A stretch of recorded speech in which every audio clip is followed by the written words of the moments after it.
Bonjour et bienvenue sur ce site pour une relation et une communication de pleine conscience. Nous allons aborder ici succinctement les attitudes de l'écoute active à travers un caractère chinois. D'où le titre un peu humoristique. Les attitudes de l'écoute active, c'est pas chinois.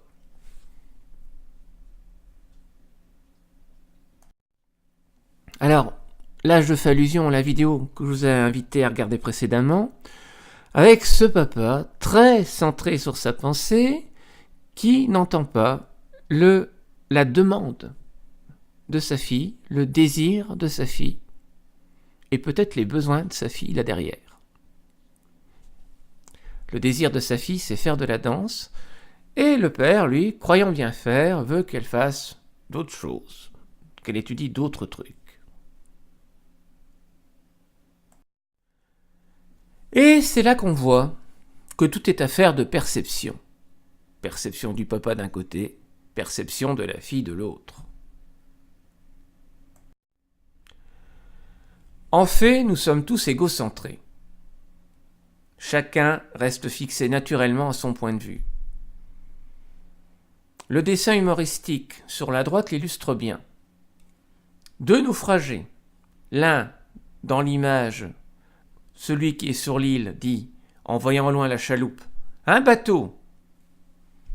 L'autre, dans sa chaloupe, lui aussi naufragé, voyant cet îlot, crie « Terre !» Tous les deux sont hyper heureux, ils croient trouver le salut. Mais il n'y a salut ni dans un cas, ni dans l'autre.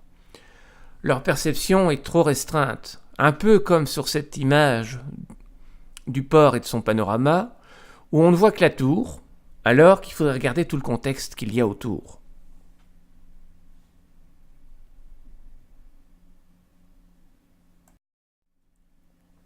Et oui, tout est question de point de vue.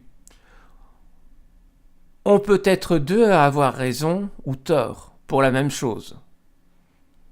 Voyez ces deux personnages regardant les bâtons étalés à terre, l'un en voyant 4, l'autre en voyant 3, et tous les deux ayant raison de leur côté.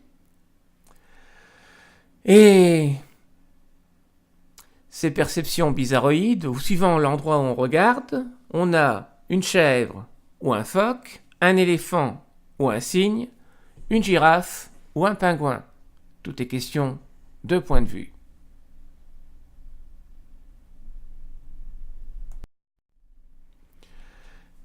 Là, c'est la parabole de l'éléphant, avec des personnes qui sont aveugles et qui ne peuvent que tâter l'éléphant.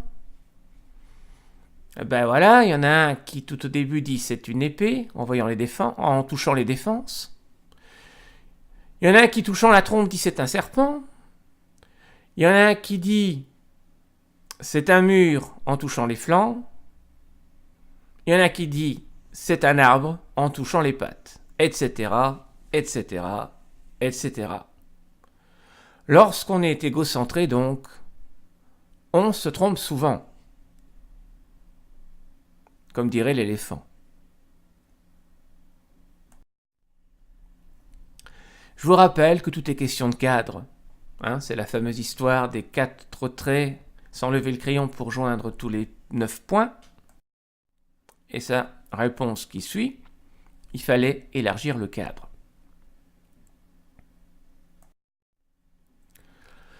Donc, tout est relatif.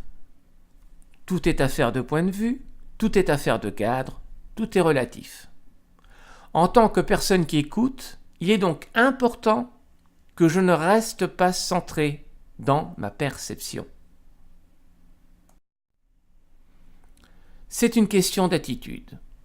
Communiquer n'est pas parler ou se faire comprendre, mais au contraire écouter, pour bien offrir à l'autre la qualité d'accueil dont nous rêvons nous-mêmes. Et parce que, lorsque nous avons vraiment bien écouté, notre réponse aura une grande pertinence, une efficacité maximale. L'écoute devrait idéalement représenter 80% de notre communication. C'est Christelle Petit-Colin qui dit ça dans son livre « Savoir écouter, ça s'apprend ».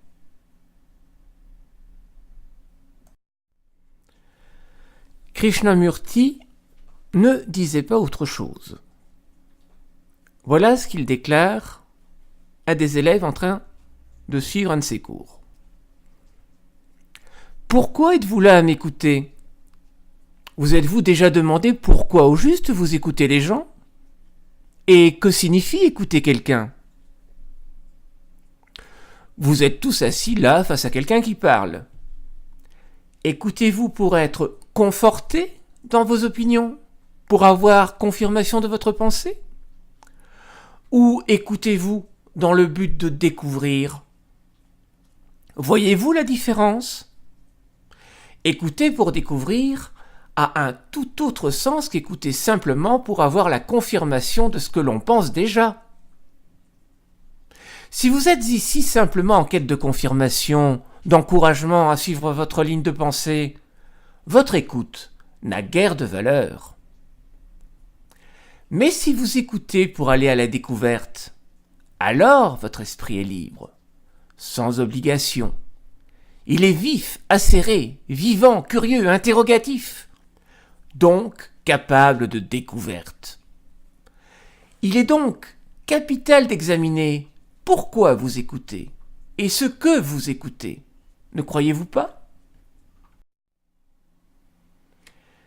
Et c'est une question de caractère un peu chinois.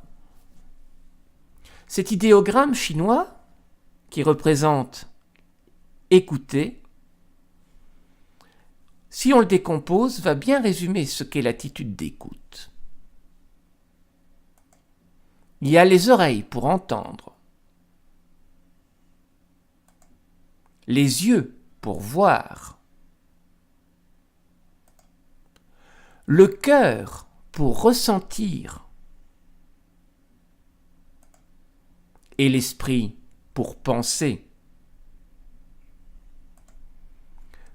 Cela en utilisant toute son attention pour se concentrer.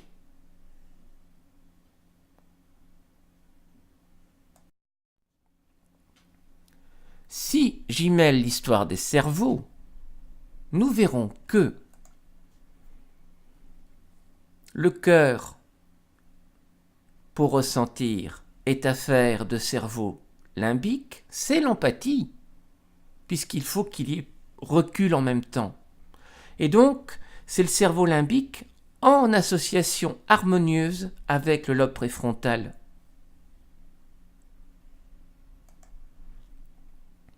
Que la pensée, mon analyse, va être le travail de mon néocortex, mais ma pensée concentrée sur la pensée de l'autre, pas ma propre pensée à moi.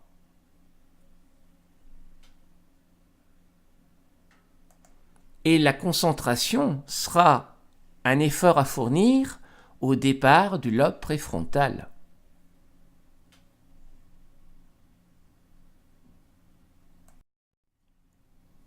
C'est tout pour le moment, et méditez.